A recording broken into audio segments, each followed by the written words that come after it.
Hola amigos y bienvenidos a este su podcast de la risa y el olvido y como cada semana no puedo empezar sin antes saludar en esta ocasión a mi amigo Jorge. ¿Cómo estás? Buenas noches.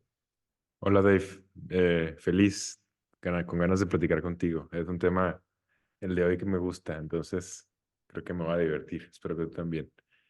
Como pueden notar, no está mi amigo Alfa, que sí, él diría que posiblemente está becado por la NASA para algún proyecto especial de investigación. La verdad es que nuestro amigo no se siente muy bien, le mandamos un abrazo, le mandamos un saludo, yo sé que a lo mejor por ahí nos va a estar escuchando. Entonces, aquí se encontrará la próxima semana, no se preocupe, no es nada de gravedad, pero sí no se sentía en la mejor, no estaba dispuesto por la cuestión de cómo se sentía para grabar el programa el día de hoy. Entonces, un saludo y un abrazo a Alfa. Hoy tenemos un tema, como siempre, muy interesante. Y vamos a hablar de algunas anotaciones de un libro que en inglés se llama Don't Trust Your Gut. Y justo platicaba ahorita con Jorge que es muy curioso, hemos hablado también del lenguaje. Y es bien interesante cómo funciona la cuestión del lenguaje, porque es muy diferente. Una vez que lo entiendes, es muy muy difícil el traducirlo, porque no existe una traducción tácita literal, existen interpretaciones del lenguaje. Don't Trust Your Gut pudiera ser interpretado como no confíes en tu instinto, pero instinto no es la palabra literal de gut. Es como que algo que sientes dentro de ti que te dice que está bien o está mal. Pero bueno, eso es únicamente el título del libro. Ahorita nos va a explicar un poquito más de qué se trata este interesante tema el día de hoy. Jorge, give it away. Gracias, Dave. Bueno, hace un buen les hablé de un libro que se llamaba A Billion Wicked Thoughts, así como 1.000 millones de pensamientos perversos, Torcidos.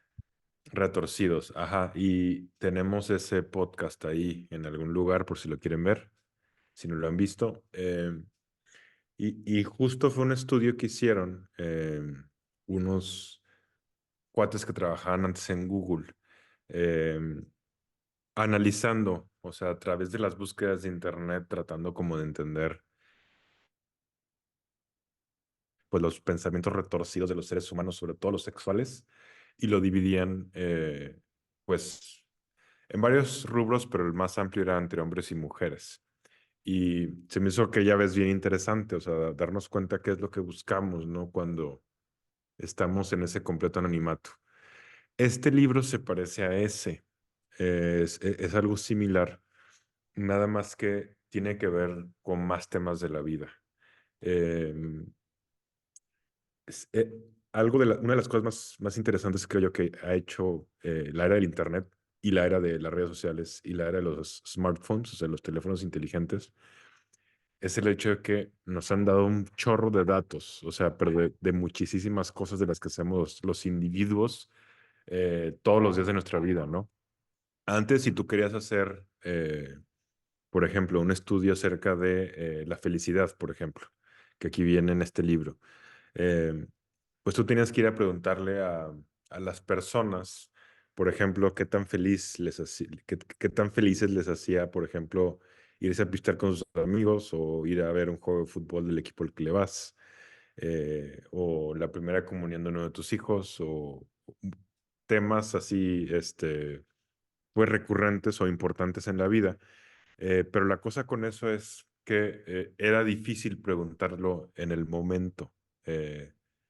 Porque pues tenía que estar casi casi el científico frente a la persona para saber su respuesta.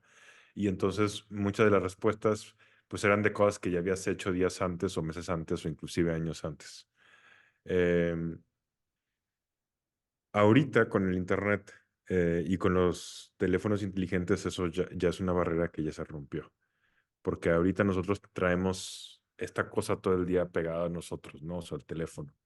Ese teléfono está conectado a la red. Y entonces ya se pueden hacer un chorro de investigaciones preguntándole a la gente, por ejemplo, cómo se siente cuando hace diferentes actividades en el momento que las está haciendo. Y eso es bien distinto. O en momentos random, o sea, al azar del día, y que la gente, que la persona te diga, estoy haciendo esto y me siento bien, mal, regular, etcétera, ¿no? Eh, También se pueden hacer otras cosas con el Internet específicamente que también son bien interesantes. Por ejemplo, si quisiéramos saber eh, cuál es el camino, ¿no? menos complejo para hacerte millonario, por ejemplo. Hay mucha gente que si tú vas y le preguntas cuánto gana, si gana mucho dinero, a lo mejor no te lo va a decir. No a lo mejor, muy probablemente no te lo va a decir. O sea, es algo que mucha gente es cautelosa con esos temas. O sea, sí hay muchas personas que les gusta demostrar a los demás pues que les va bien, pero también a veces cuando ganan tanto, cuando ya son así como de las personas más ricas de un país, por ejemplo, y no se dedican a algo que tenga que ver como con fama, eh, pues entonces suelen ser personas que no te quieren decir, o sea, no quieren pasar esa información pues porque no les conviene, no es inteligente, o sea, los pone en riesgo. Ahorita ya con el internet, por ejemplo, Oye, se ahora que hizo lo un mencionas, estudio. y perdón que te interrumpa, it's funny porque en mi experiencia, incluso con aquellos que no ganan tanto, cuando es una cuestión de money wise, cuando ganas arriba de cierta cantidad, no les gusta decirlo, incluso con los amigos, porque esto Ujú. genera muchas cosas, sentido de animosidad por un lado, o por otro lado que digan los amigos, ay, entonces, ¿por qué no? O sea, como que Claro, el hecho de, envidias o apóyame o dame o sea, lana o... exacto, o sea, ¿y por qué no me da? O sea, eso, cosa que es muy loca, pero sí sucede. Ajá, sí, tiene sentido. Tiene sentido que la gente se cuide de eso. Pero ahorita, con los datos que hay en internet, se hizo un estudio bien grande donde ya podían ver, por ejemplo, por cuestiones de impuestos en Estados Unidos y cuánto pagaban y todo ese tipo de cosas, sacar datos sin saber, sacar datos sin quemar a la persona. Y entonces ya se puede adquirir la información y fue lo que hicieron. Y entonces revisaron un friego de gente y se dieron cuenta que de repente las profesiones que creíamos que eran las que te llevan más a ser de los más ricos no siempre son las que pensamos, ¿no? Y así con muchos temas, o sea, eso es lo padre como de este libro, que agarra muchos temas de la vida y te los compara simplemente pues con datos que te arroja toda la big data que ya tenemos por las redes sociales y por internet y por un chorro de información que ya está pues ahí, ¿no? En ese otro universo, que es el universo de los datos. Voy a hablar de algunos de ellos porque luego son muchos temas y no quiero hablar de todos porque va a estar muy disperso esto. Por ejemplo, uno de los temas que aborda, y esto empiezo con este porque se enlaza muy padre con aquel capítulo de lo de pensamientos retorcidos. Dice, por ejemplo, qué tipo de profesiones son las que suelen ser más atractivas para las mujeres que tengan los hombres a la hora de buscarlos en apps para ligar, ¿no? Para salir con ellos. Eh, en aquel otro episodio yo les decía que les hablé un poco como de esta característica como de la bella y la bestia, ¿no? O sea, de que había algo en los hombres bestia y en las historias de estos hombres que tenías que domar. Y que estaban muy vividos, pero que eran como emocionalmente vírgenes, que le llamaba la atención a muchas mujeres y que se ven en muchos cuentos e historias y películas. Eh, pero eso es como en las historias, como en los sueños, como en la parte, las fantasías, ¿no? Que tienen las mujeres. ¿Qué pasa ahora? O sea, algunas, o sea, muchas mujeres, no voy a decir que todas, pero muchas. ¿Qué pasa ahora, por ejemplo, con las profesiones que son las que más buscan? En Estados Unidos, ¿cuál crees que quedó en primer lugar? Yo pensaría en base a lo que hemos hablado, tendría que ver con algo de finanzas, por ejemplo. Cuando recién empezaste pensaba que a lo mejor las clásicas, ¿no? Como abogado, sabiendo que, bueno, ganan mucho dinero, doctor, pero pienso que no tienen mucho tiempo, por ejemplo. Entonces pensaba algo que tenga dinero y que pueda tener tiempo, pues, no sé, finanzas, algo así. Bueno, finanzas está en el top 10, pero quedó en la 9. El uno sí tiene que ver con cuestiones legales y abogados. Y está interesante, o sea, porque ganan dinero, pero también es una profesión en donde suele haber gente muy agresiva también. O sea, sí está el abogado que le gusta ayudar gente, pero el abogado común y corriente pues acaba siendo alguien que su profesión le exige hasta cierto punto no ser tan afable y no ser tan empático. Y es el que quedó en primer lugar. En segundo lugar, bombero.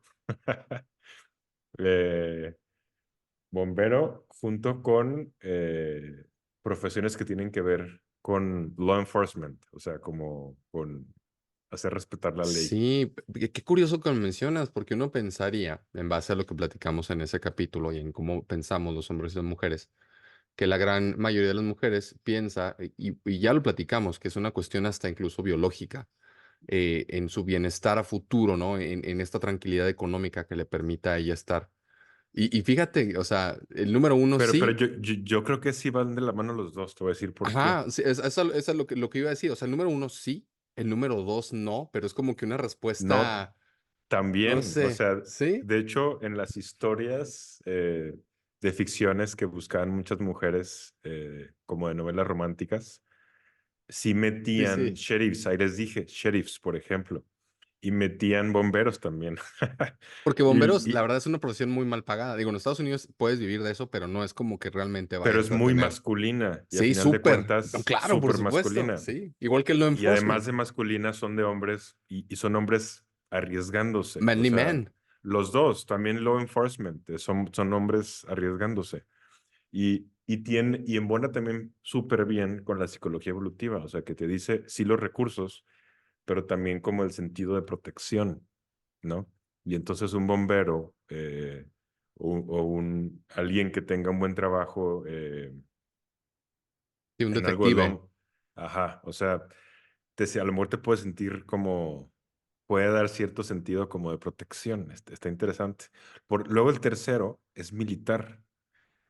Militar. Es Estados Unidos, también ahí creo que tiene mucho que ver la Sí, cultura. cultura, claro. Pero a final de cuentas, o sea, también lo militar, pues volvemos a lo mismo, o sea, hombres, hombres, ¿no?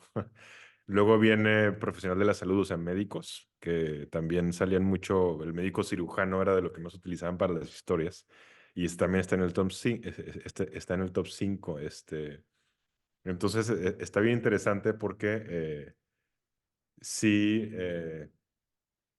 pues embona bien con varias cosas que habíamos hablado de otros estudios. Se me hace como bien interesante. Eh, hay otras cosas, por ejemplo, que toca de otros temas. Por ejemplo, hay un estudio que te saca estudios con gemelos idénticos y luego analiza por datos, por deporte, por ejemplo, cuántos casos ha habido como de gemelos que hayan sido exitosos en eso, como para darte cuenta qué tanto importa la genética en ese deporte en específico. Eh, y, por ejemplo, donde más importa es en atletismo y tiene sentido. O sea, atletismo, o sea, es como es una profesión en donde se ha dado que han habido gemelos donde juntos como que les va muy bien a cada uno practicando y eso te dice, pues sí, o sea, ahí la genética eh, tiene como una parte predominante. ¿Qué vas a decir? Sácalo. No, no, no, estoy un poco mormado. Parecía Ah, que iba a ok. decir algo, pero no, realmente tengo alergia. No te preocupes, cuando tengan que decir, te voy a interrumpir como siempre. Ok. Eh, Hay otros, por ejemplo, como básquetbol, que también salía como la parte genética como que predominaba. Creo que ahí tiene mucho que ver, por ejemplo, por la altura. Em, y esos dos, por ejemplo, están muy por encima de los fútbols, o sea, fútbol americano y fútbol soccer. Quizás también como por la variedad de las posiciones. No lo sé. Pero bueno, ese también se me hizo como interesante.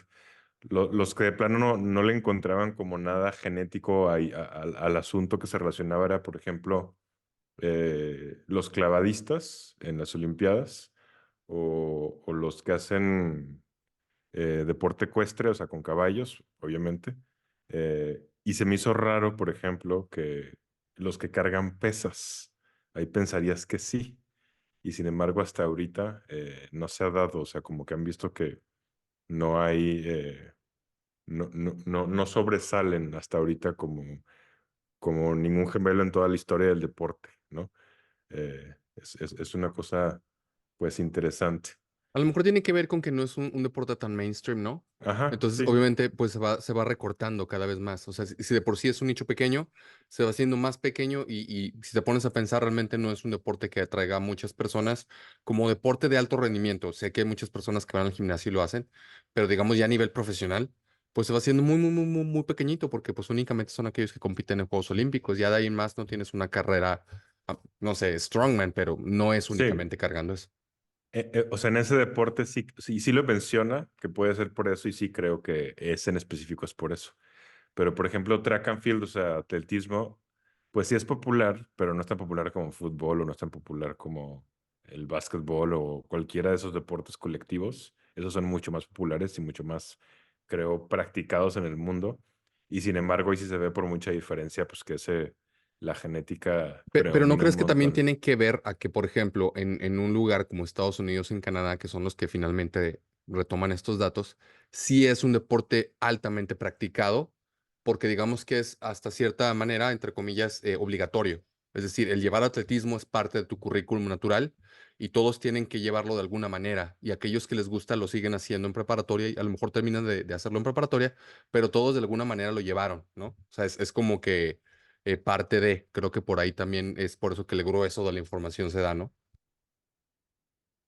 Sí, sí creo que eso esté relacionado, pero sí controlan como con muchos factores en el estudio, que si me pongo como a detallarlo, siento que se va a hacer, ajá. Eh, pero sí, pero aún así creo que me hace mucho sentido pensar que es un deporte altamente genético, ¿no? O sea, no es lo único, Sí, sí, tiene mucho pero, sentido.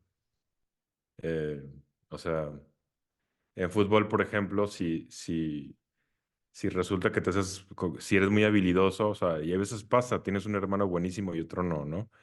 Eh, Acá, por ejemplo, en atletismo, correr 100 metros o 200 metros tiene mucho hasta que ver con el tipo de músculo que tienes, o sea, para la explosividad y ese tipo de detalles. Entonces, eh, hay muchos factores que tienen que ver alrededor pero yo creo que el más importante, uno de los más importantes sí es el genético. Em, ok, otro de los temas, nada más voy a hablar de dos más porque son, sobre todo el último es el que más me interesa. Estos nada más quiero pasarlos por encima como para que la gente se dé una idea más o menos de qué es lo que aborda el libro, pero el que quiero como hablar más detalladamente es uno en específico que tiene que ver con lo que nos hace felices e infelices. Antes de ese, voy a hablar como de los tres como rubros de formas de hacerte rico según datos. ¿Cómo te imaginas? O sea, piensa en tipos de negocios que tú creas. ¿Sabes qué? Si quieres buscar hacerte multimillonario, ¿por dónde buscarías? ¿Qué tipo de negocio pondrías, por ejemplo? Ay, qué interesante pregunta. Está Definitivamente, difícil, yo sí, sé, está no lo he difícil. pensado porque si no ya sería multimillonario, evidentemente. Pero creo que tendría que ver con el real estate o las inversiones. O sea, el real estate se refiere a todo aquello de venta de inmuebles, por ejemplo, de casas, etcétera. Sé que ahí hay mucho dinero y la El gente que lo real sabe hacer estate es el segundo en Estados no Unidos. ando tan perdido. Ujú. ¿Y cuál es el primero? Ah, no, también. O sea, es que los dos tienen que ver con real estate, nada más que el que es real estate, o sea, directo, es el uno. El que me llama la atención es el tercero, o sea, los dos primeros tienen que ver con real estate, o sea, con... eh, Inversión, venta de inmuebles y compra y ajá, se va haciendo como que para aquellas personas que no sepan cómo funciona, se hace un loop interminable y la gente adquiere mucho dinero porque compras algo a cierto precio muy barato y lo vendes al doble y luego con eso vuelves a comprar otros y te vas haciendo súper millonario. En Estados Unidos ganas millones de dólares y gente que ujú, tiene emporios, literal, así empezaron vendiendo una casa. sí. Esos, o sea, ese rubro ocupa los primeros 2 lugares. Inversiones financieras es el cuarto. O sea, por ejemplo, la gente que invierte pues en la bolsa, ¿no? Y que compra acciones y todo eso. Ese también tiene sentido, o sea, si lo esperas. Eh, el que se me hace bien interesante es el tercero. El tercero, o sea, sabemos que hace dinero, pero a veces no lo vemos que hace tanto dinero. Y en Estados Unidos el tercero es tener agencias de coches. Ese es el tercero. O sea, está en el top 5, de hecho está en el top 3 de te quieres hacer rico en Estados Unidos, intenta tener agencias de automóviles. Y yo sé que sí sabemos que eso deja lana, pero luego no pensamos como en las agencias de coches, como eh, que estén por encima, por ejemplo, de tener otro tipo de negocios, ¿no? O sea, de tener a lo mejor Restaurantes, sí, claro. gasolineras, por ejemplo. O sea, hay muchas opciones, ¿no? Hay un chorro de opciones de negocios en el mundo y resulta que, al menos en Estados Unidos, la tercera mejor opción de todas es esa. Tiene que ver con los automóviles. Y sí es curioso ahora que lo mencionas, porque sí, mucho tiene que ver, digo, evidentemente Estados Unidos mueve al mundo. A ver hasta cuándo, porque creo que China es el siguiente que va a decir hacia dónde nos movemos. Tiene mucho que ver con la cultura, ¿no? Porque hace poquito tuve la oportunidad de viajar y veías en las agencias muchísimos carros hermosos y eran carros que estaban vendiendo o sea, que ya tenían un dueño previo. Entonces Ujú. creo que tiene mucho que ver con eso. En un país como el de nosotros, pues la gente no está tan acostumbrada a cambiar de auto. Te compras un carro y duras con él 3, 4 años. Generalmente casi todas las personas lo hacen así. 3, 4 años, 5 con el auto y cambian a un vehículo nuevo o a otro más cercano al año, ¿no? En Estados Unidos ves a mucha gente que dura únicamente un año con su auto. Entonces, obviamente Sí. por eso genera millones de dólares, porque sabes que ese cliente va a volver indeterminadamente por 10 años, 15 años. Entonces, y cada año te va a comprar un auto. Y además hay leyes que les ayudan. O sea, hay leyes allá para los que tienen agencias de coches. O sea, por ejemplo, hay una que dice que tú como agencia, tú como compañía constructora del coche, o sea, Chevrolet, por ejemplo, o Nissan, no puedes vender directamente los coches. Tienes que venderlos a través de un tercero. Tesla está tratando de romper esa regla. Igual y la va a acabar, no sé si ya la cambió o no, pero igual y si no la ha cambiado, la va a cambiar en algún momento. Tiene mucho poder y es muy bueno para esas cosas, su dueño. Pero eso les ayuda como a las agencias. Y la otra es que hay reglas como para que no pueda haber competencia de la misma marca en cierto rango, como de kilómetros a la redonda. Entonces, como que las leyes del país y la cultura del país hace que este sea como un negocio redondo. Eh, pero luego son los detalles que a veces no sabemos. O sea, de seguro, por ejemplo, acá en México, ha de pasar lo mismo en algún rubro comercial, o sea, en donde las leyes te facilitan o te perjudican, ¿no? Y luego vamos y queremos meternos en algo donde vamos contracorriente y ni siquiera sabemos. Eh, entonces, quizás un buen tip, además de estudiar estos datos, como son de Estados Unidos y no son de México, acá en México es al menos pues conocer mejor ciertas leyes que tienen que ver con el comercio y darte cuenta en qué rubros hay más, juegan a tu favor y en cuáles rubros juegan más en tu contra. Eh, Otra cosa que tenía que ver con este tema y que se me hizo bien interesante es la edad promedio como de se me fue el nombre en español, entrepreneur, o sea, los Sí, ah, que en el TEC de Monterrey se la pasan diciendo eso, sí. los emprendedores. Gracias, híjole. Ahorita nos va a estar odiando Alfa. Discúlpenos por ser tan así a todos Sí, los que escuchan. eso está bien interesante porque tú piensas en la gente que es emprendedora a nivel mundial y más en países como Estados Unidos. Y si yo te pregunto a ti, ¿cuál es la mejor edad para ser un emprendedor? ¿Cuál es la mejor edad? ¿Qué dirías? Un rango de edad. No sé, entre 30 y 40. Bueno, lo digo ahorita ya en base a la experiencia, ¿va? Quizás si no tuviera la experiencia te dirían 18 a 27. Bueno, respondiste bien. No, no, no, no son los más exitosos, pero respondiste mejor que mucha gente. ¿Por qué? Ahorita, como que está mucho en el imaginario colectivo que si quieres ser emprendedor, lo que más te conviene es ser joven.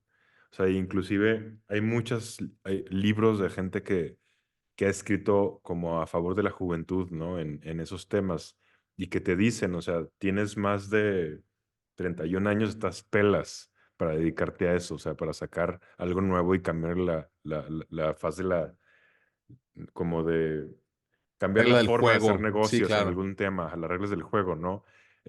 Y tiene que ver, pues, porque hay gente como Bill Gates, o hay gente como Mark Zuckerberg, o hay gente como Steve Jobs, que vienen, pues, de ese rubro muy vistoso, ¿no? O sea, que vienen de las computadoras y de los teléfonos y de las redes sociales, y que se hicieron ricos bien chiquitos. Pero qué Eh, bueno que lo mencionas, porque mucha gente, he conocido muchas personas que piensan que es el clásico caso que te ponen X maestros malísimos, ¿no? Que, ajá. ay, mira, él se hizo millonario.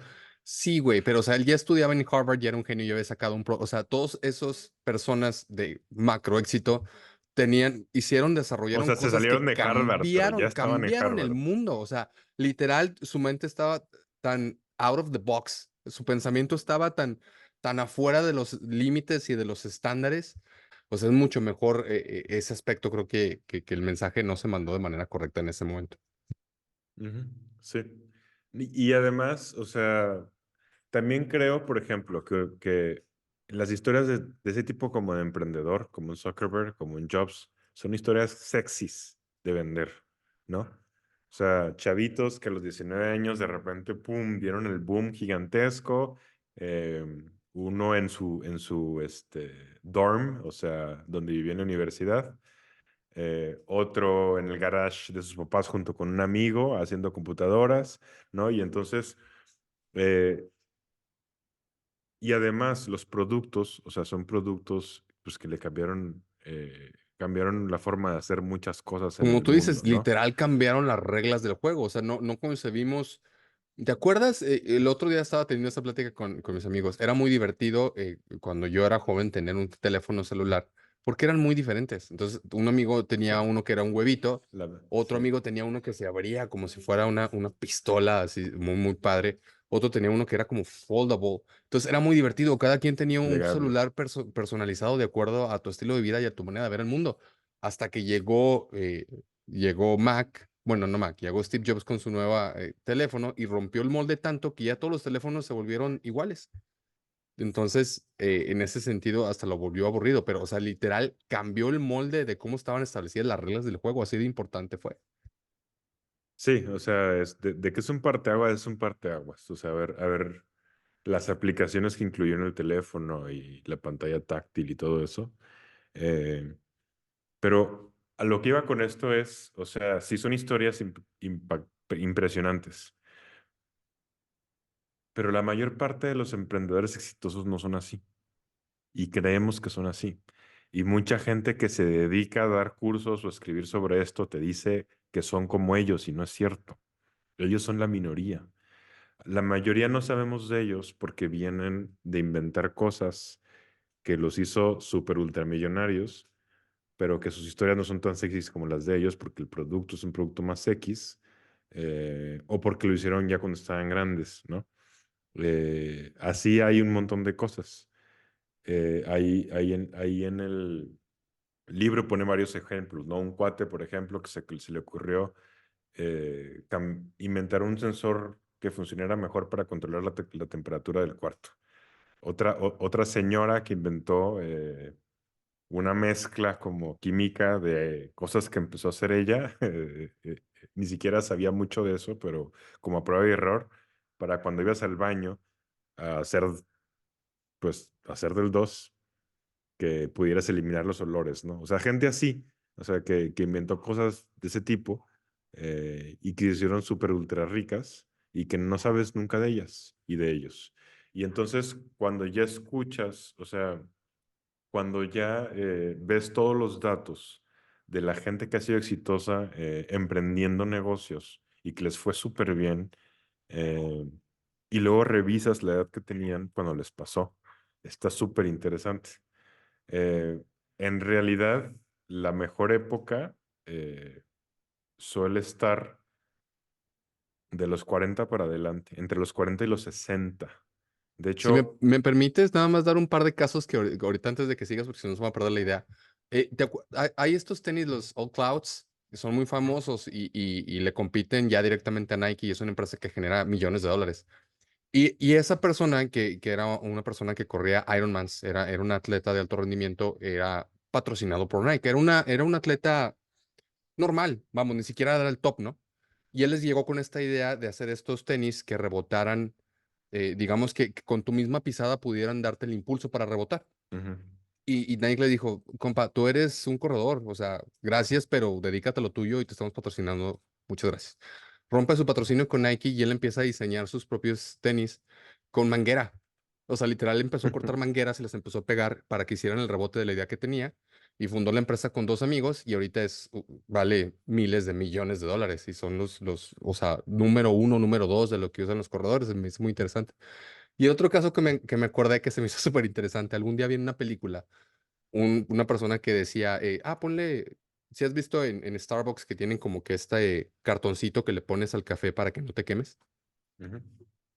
En esa película dijo, yo lo inventé y era millonario. Después lo investigué porque dije, bueno, a lo mejor él no es, pero habrá, y sí, una persona se le ocurrió vender un cartoncito para ponerse, como tú dices, o sea, una idea que parecía muy simple, después vendió la idea, vendió la patente y es ultramillonario. Por cada que tú vas y obtienes uno de esos en Starbucks, él recibe una muy pequeña parte, pero imagínate todo lo que recibe diariamente. Es Sí, no manches. increíble. Sí, son esas historias que otra vez, pues no son sexys, ¿no? O sea, entonces no te enteras. Pero hay muchos más ejemplos de seguro como ese y, pues no los conocemos, pero son los que están ahí de la gente que se dedica a ser emprendedor. Y es ahí en donde, si ya revisas el rango de edad, está bien interesante que en Estados Unidos una persona de 60 años que emprende un negocio nuevo tiene 3 veces más posibilidades de que le funcione y que le funcione bien que una persona en sus 30. Y una persona en sus 30 tiene mucho más probabilidades de que le funcione que una persona en sus 20.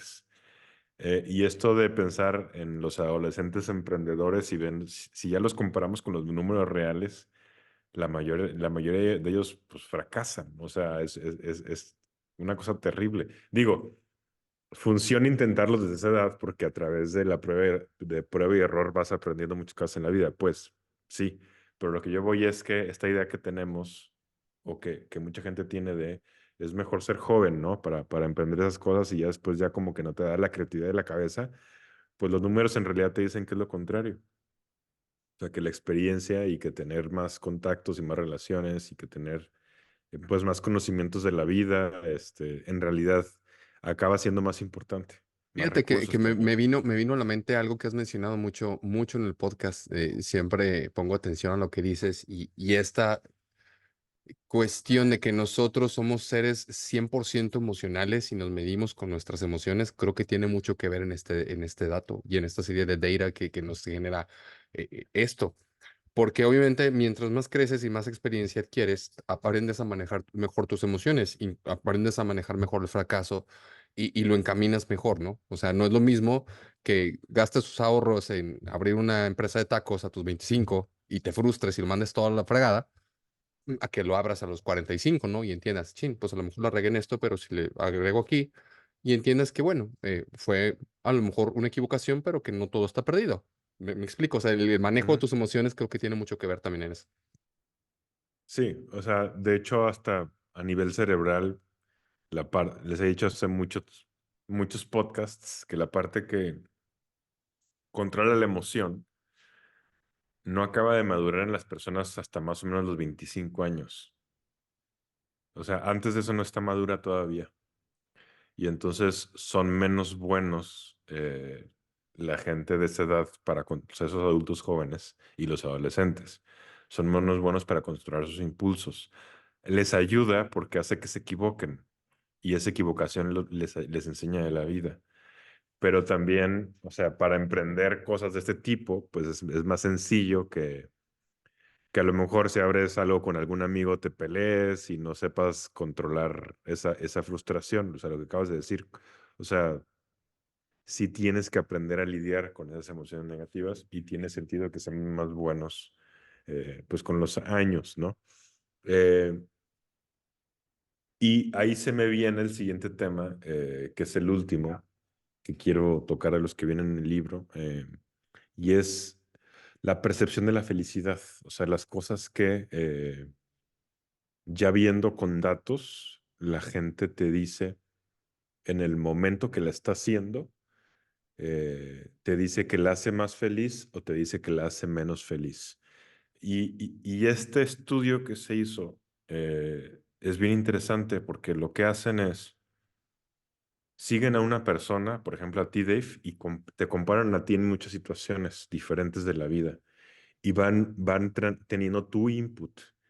Y así como el tuyo, el input de un chorro de gente, pero pueden seguir como el track, ¿no? De la persona, del individuo. Y entonces es un estudio colectivo y al mismo tiempo es un estudio individual. eh, y lo que hace es que, pues sí, o sea, en muchos momentos de la vida te pregunta una aplicación qué estás haciendo y cómo te sientes. Y se van como, te pone ahí varios parámetros sencillos de llenar y entonces tú vas dejando datos, o sea, de cómo te vas sintiendo a lo largo de tu vida, ¿no? Y así empezaron a comparar muchas cosas. Una de las cosas que se dieron cuenta, por ejemplo, es, eh, somos muy malos para darnos cuenta que nos va a hacer felices y que nos va a hacer infelices. Somos muy malos. Eh, Hicieron un estudio con profesores de Estados Unidos. Allá hay algo que le llaman tenure para los profesores de tiempo completo. O sea, es algo que le dan a los profesores cuando ya los consideran como suficientemente buenos en su ámbito. Y cuando tú tienes eso, es como si tuvieras trabajo seguro porque no te pueden correr. Y eso lo hacen pues para proteger como las investigaciones, porque si soy un profesor, por ejemplo, yo que estoy haciendo un estudio y de repente a lo mejor en 5 años mi estudio va en contra de algo político alrededor de mí para que no me puedan correr y yo pueda seguir estudiando eso, para eso lo hacen. Pero entonces si tú eres un profesor en Estados Unidos, pues tu sueño es ese, o sea, tu sueño es tener chamba en una buena universidad y que te den ese rango, porque es trabajo seguro y ya sabes que puedes investigar lo que tú quieras con sueldo constante y con clases constantes y lo que sea. Em, y entonces lo que hicieron fue eh, comparar, por ejemplo, personas que estaban buscando adquirir ese rango de profesor, eh, que es como el rango máximo, y luego ver qué pasaba con los que sí lo conseguían y los que no lo conseguían en su percepción de felicidad por el resto como de su vida, ¿no? Profesional en los siguientes 20 años, por ejemplo.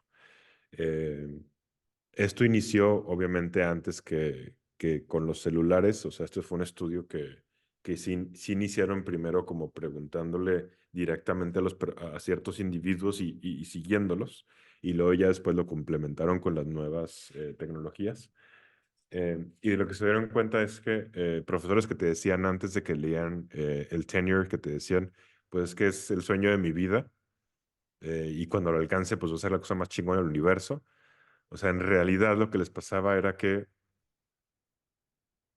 medían como su percepción de felicidad individual antes de y después de, por muchos años, y en realidad su nivel de felicidad se quedaba muy similar O para incluso los que lo decrece, ¿no? obtenían y para los que no lo obtenían, ¿no? Entonces, si yo, Jorge, lo que más quiero es ser maestro de tiempo completo en la universidad y que no me puedan correr, y yo te digo ahorita que no tengo eso, te dijera ahorita que yo califico mi percepción de felicidad en un 8, creo que tengo una buena vida, pero podría estar mejor.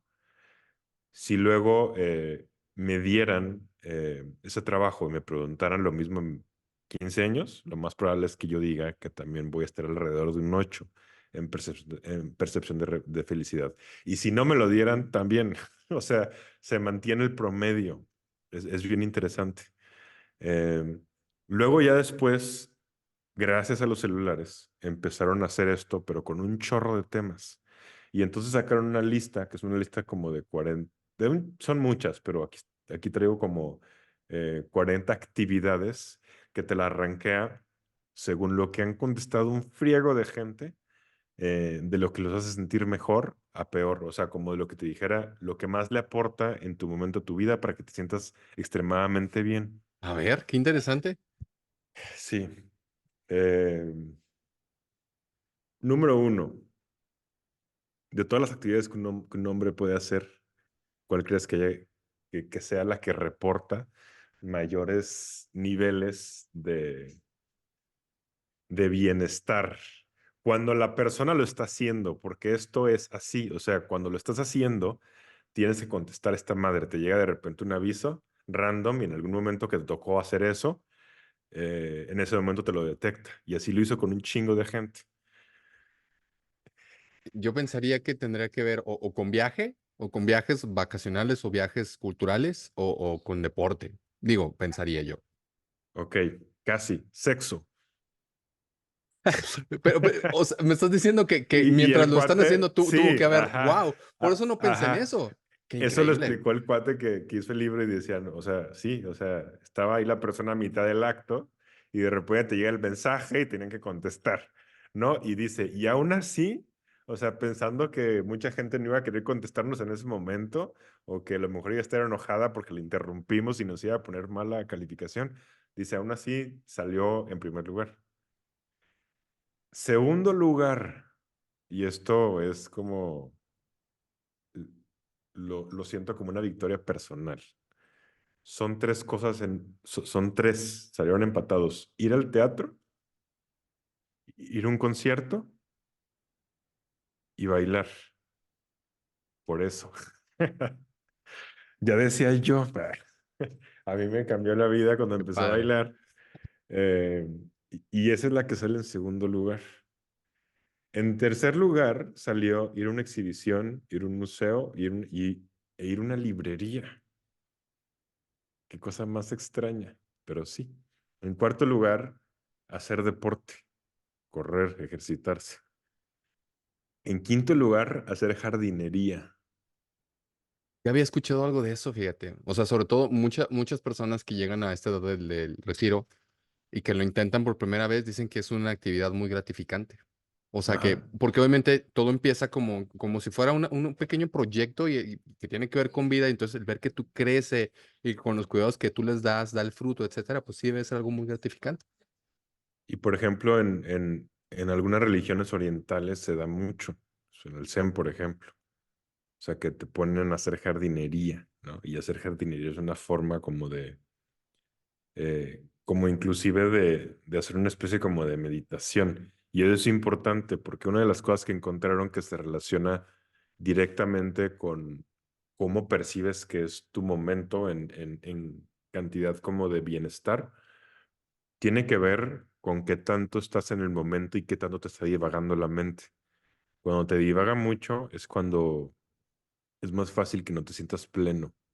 Cuando te sientes más bien completamente como metido en el momento y en la acción de lo que estás realizando, es cuando la gente te dice que usualmente tiene pues mayores como niveles de bienestar, ¿no? En el momento.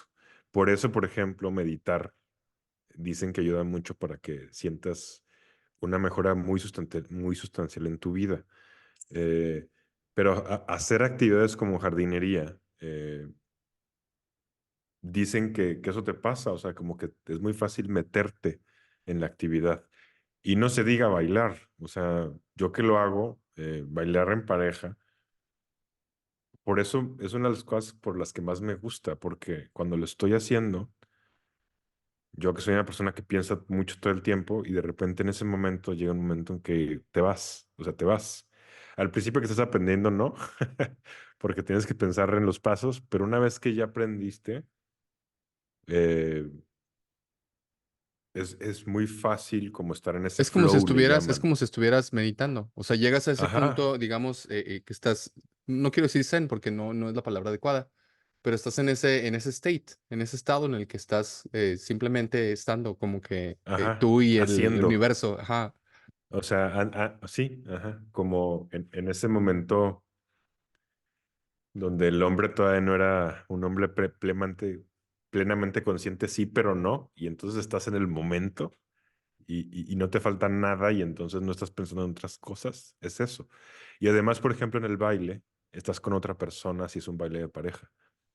Y eso además lo hace doblemente mejor porque también otra de las cosas que más se dieron cuenta que causaba bienestar en otros estudios paralelos a este es hacer cosas con amigos y hacer cosas con tu pareja y con gente que quieres, que Porque elegiste. tú puedes vivir el sueño porque sabes bailar. Puedes hacer la uno, la 2 y la 3 y además te Todos, gustan y al mismo tiempo, o sea, puedes ir, mira, renta todos pueden bailar el un sueño. teatro solo y luego bailando con tu pareja y luego haces la número uno y rompes el universo, haces las tres al mismo tiempo. Sí, me voy a poner ese reto. Y por ejemplo, el sexo también tiene mucho sentido con lo que acabo de decir. Los franceses al orgasmo le llaman la petite mort, o sea, como la muerte pequeña. Y, y sí, o sea, el sexo es una de las actividades donde la gente justo reportó eh, que menos pensaba en otras cosas. O sea, sí, sí te puede pasar y sí te pasa, pero es de las que te engancha más porque es muy intenso y entonces estás en el momento, ¿no? Eh, y no solo es que se sienta rico y que te meta muchos químicos en la cabeza, también es esa característica de que te deja estar en el momento eh, presente, ¿no? Y estás teniendo, pues, sexo, estás en eso, ¿no? Eh, Después, en el sexto lugar, sale cantar y hacer como performance. Supongo que si sabes hacerlo o si te gusta mucho. En séptimo lugar sale hablar y socializar. Octavo sale nature watching, o sea, como ver Observar la la naturaleza, naturaleza. estar en aquellos lugares, ajá. Ajá. Y eso está bien interesante porque eh, haz de cuenta que este estudio está muy amplio y lo correlacionan con otros. Y hay uno, por ejemplo, en donde se fijaban el bienestar de la persona, cómo se ligaba con el lugar en donde estaba. Y si estás en un lugar naturalmente bonito o con mucha belleza, eh, la gente reporta mucho mejores índices de bienestar emocional, de cómo se sienten. Em, Algo nos pasa con la naturaleza, o sea, como que nos Ahora que lo conecta. mencionas, sí es cierto, yo tuve la oportunidad de vivir en Vancouver y me sentía plenamente feliz, o sea, ¿sabes? Y creo, estaba leyendo justo el otro día, creo que el número uno en percepción de felicidad es Finlandia. Y es hermoso, o sea, las montañas, o sea, sí tiene mucho que ver ese sentido, ¿no? Y eso que Finlandia tiene poco sol y tiene, ¿no? Y sin embargo, ajá, o sea, es de esos países nórdicos donde los amigos suelen ser muy cercanos y la familia suele ser cercana y que además están bellísimos los lugares, que tienes una economía buena, o sea, tiene muchos factores a favor. Sí, yo también pues viví en Canadá en dos etapas y una de las cosas que más me gustaba era, había veces que me iba al trabajo y me tomaba como hora y media llegar al trabajo, porque en vez de agarrar el camión, me despertaba antes para caminar y tenía que atravesar un bosque de veras, no un bosque Venustiano Carranza, no, un bosque de veras. Eh, Hermosísimo, así, o sea, y veías venados y veías o sea, de todo, ¿no? O sea, y, y sí, o sea, te mete en un mood muy diferente y tiene sentido. O sea, los seres humanos venimos de ese mundo. O Qué sea, venimos de ese... interesante, nunca me había puesto a pensar en eso, Jorge, porque yo tuve hay pocas cosas en la vida ahora que me causan este sentimiento de, oh, no sé cómo poderlo traducir. En inglés es como un Ajá. asombro, pero muy, muy increíble, ¿no? No algo cotidiano, no que te asombres al ver un auto nuevo fuera de tu casa. Un oh es un sentimiento que pocas veces experimentas. Y me pasó justo también en Vancouver, me acuerdo que íbamos a hacer kayak y nos llevaron a una zona arriba que había como un lago gigantesco metido entre las montañas. Y una vez que llegamos, se siente increíble, o sea, ver como que todos los árboles y luego es como si estuvieras dentro de una pintura y ver esas cosas es como que te sientes entre pequeño y a la vez, no sé, es muy, muy raro, sí es cierto, o sea, no me lo había puesto a pensar, pero también creo que tiene mucho que ver con que muchas personas les guste esto de acampar y de tener esa conexión con la naturaleza, más que la conexión con la naturaleza es eso, o sea, el ver esa belleza que no tienes la facilidad de hacerlo día con día. Sí. Justo el otro día, no puedo decir lugares, pero le estaba diciendo a alguien con quien trabajaba que luego muchas empresas eh, no se fijan en la belleza, ¿no? Y entonces te ponen a trabajar en un lugar práctico que no tiene nada de bello. Eh, y eso sí tiene un impacto en nosotros, tiene un impacto emocional y tiene un impacto en nuestro bienestar, pero también de seguro tiene un impacto en qué tan productivos somos. De hecho, hasta ahorita no he mencionado trabajo, o sea, estoy mencionando cosas, las cosas que más bienestar dice la gente que trae y hasta ahorita no he mencionado trabajo. O sea, por ejemplo, eh, la pesca sale alta, irte a pescar, irte a cazar, también cosas muy naturales y cosas, la pesca contemplativa, pero en naturaleza, el cazar activo en naturaleza, eh, tomar alcohol, también sale, tomar alcohol sale como la onceava, salud.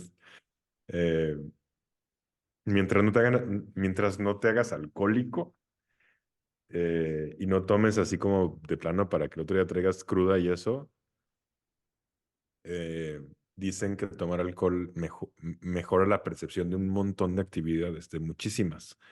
Em, pero otras, como el trabajo, salen bien bajas, bajísimas. De hecho, trabajar en esta lista sale como la penúltima, o sea, nada más le gana como peor estar enfermo en cama a trabajar. Wow. Ajá. Y luego la gente te dice, no, a mí me encanta trabajar y no sé qué, no sé cuánto, pero ya como les preguntas en la intimidad de su anonimato, la mayor parte de la gente te dice que no le gusta.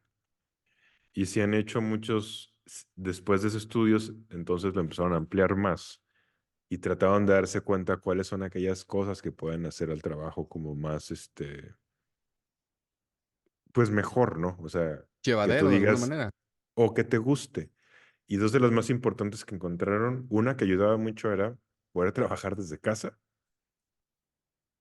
Y cuando, pues, muchas empresas entraron por pandemia en home office, la gente se acabó acostumbrando, le agarró, le empezó a gustar y luego se los quitaron.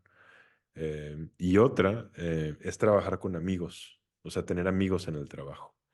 Pero eso es más bien, pues, por la importancia como de esas relaciones sociales, que ya había salido mucho más arriba.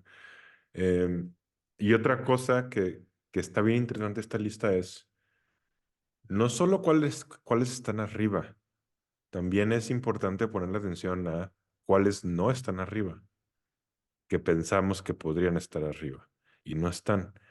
Em, por ejemplo, ser fanático impresionante de algún club deportivo salió más contraproducente.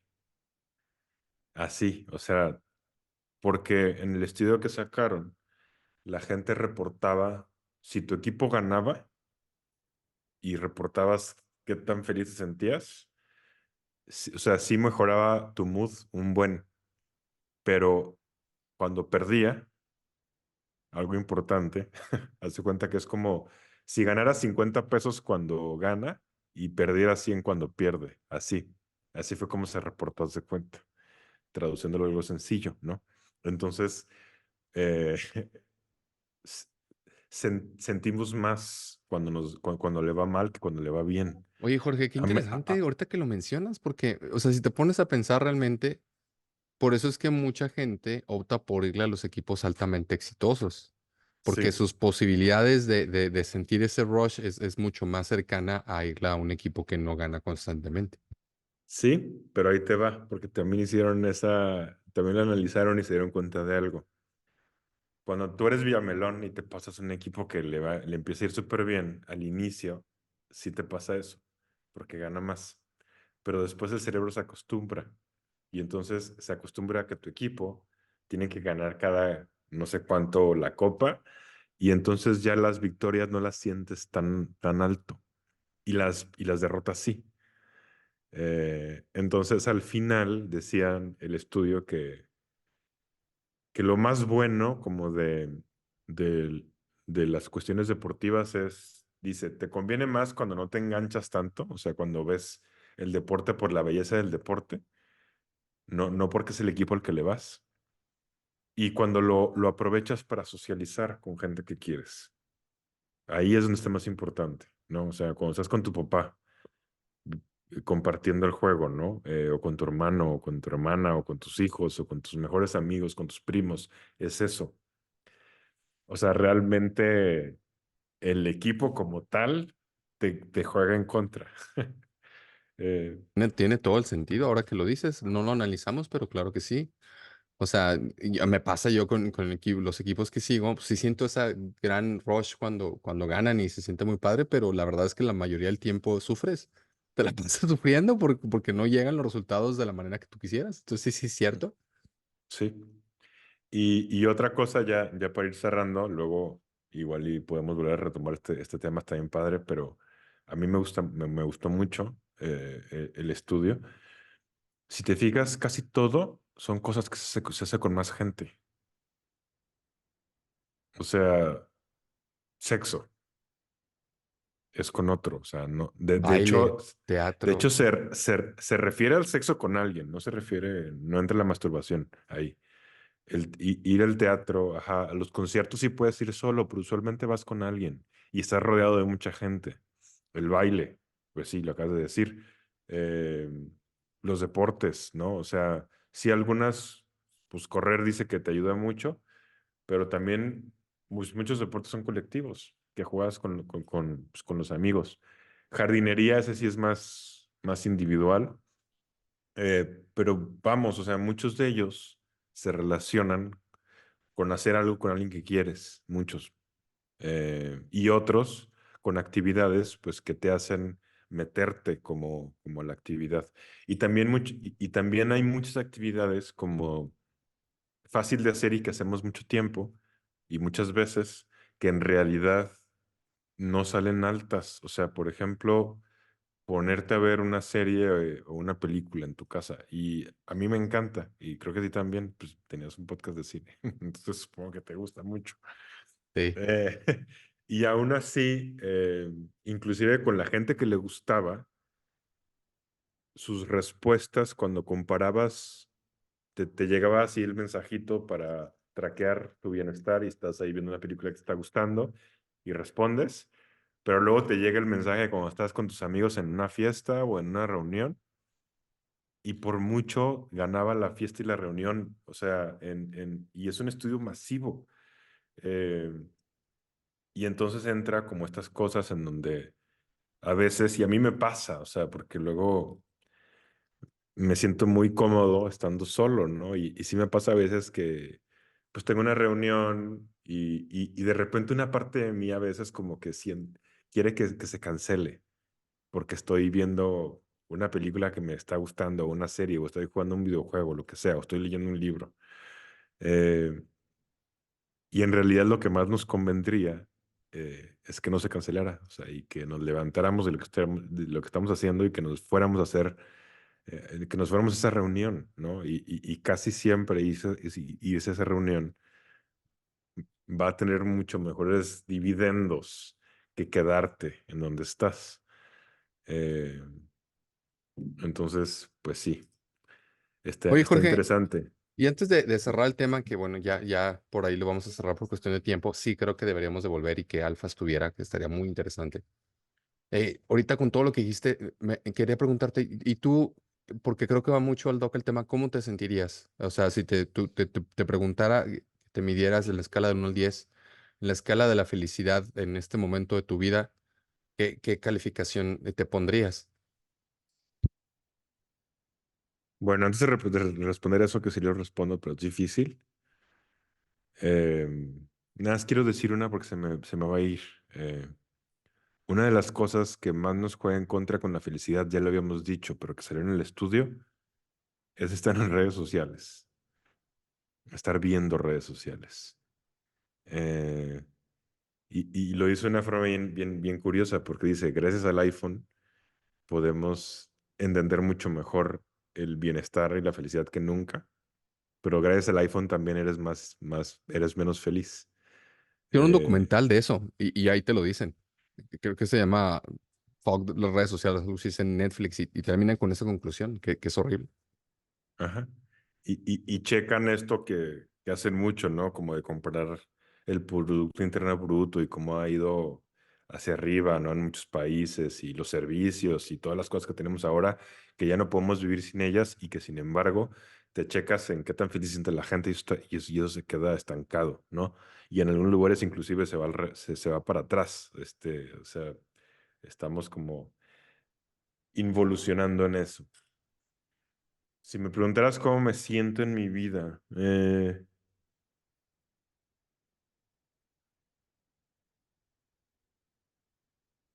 pues a lo mejor 7,5, 8 por ahí. ¿Tú?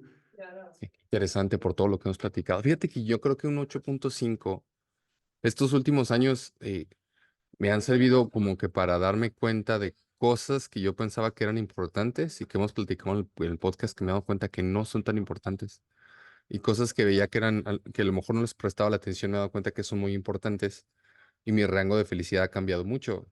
O sea, el tener buenos amigos y hacer las actividades que me gustan, por ejemplo, en el podcast con ustedes cuando jugamos, o sea, como que son esas pequeñas cosas en las que antes no les prestaba bastante importancia, pero ahora que lo hago, me he sentido muy feliz, muy pleno. O sea, el poder jugar con mi hija, el poder, ¿sabes? O sea, tener como que esta noción de awareness más abierta me ha ayudado a entender que tengo una buena vida, que soy feliz. Eso está padre. Evidentemente siempre podemos ser más felices y evidentemente podemos ser más miserables, pero, pero creo que 8.8 o 8.5 está bien, es una buena escala, es una buena calificación. Sí, sí es bueno. Creo que yo soy muy estricto para autocalificarme, entonces para mí un 8 está bien. Pero también tiene sentido, ¿eh? O sea, son etapas de la vida, ¿no? Tú tienes familia, yo no tengo. Creo que eso ayuda. Y eso ya lo he visto en muchos estudios. Eh, yo estoy ahorita trabajando más que nunca en toda mi vida, yo creo. O sea, en este último semestre. Sí, vaya que sí. Em, pero sí está interesante como analizar eso de nosotros. O sea, Sí. muy Por bien. eso te quise preguntar. Creo que es un buen tono para cerrar el programa, pero sí, también como que agradecido con el universo. Me gusta mucho hacer este proyecto con ustedes, amigos. Y me gusta mucho también que ustedes nos puedan escuchar y darnos su punto de vista y siempre escribirnos. Siempre tratamos de responderles. Y como siempre les pedimos, si usted tiene alguna idea que crea que les gustaría que platicáramos en este podcast y está dentro del marco que nosotros tenemos, nos gustaría mucho hacerlo. Síganos escuchando, síganos recomendando. Muchísimas gracias. Un abrazo a Alfa. Él es el que siempre manda los saludos. No sé si quieres mandar un saludo o algo, Jorge, antes de irnos. Eh,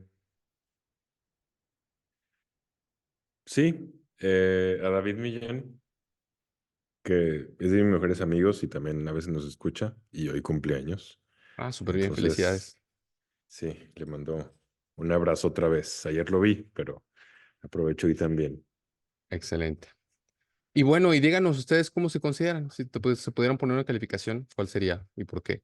Muchas gracias por escucharnos y nos vemos la próxima semana en que es su podcast de la risa y el olvido. Hasta la próxima semana.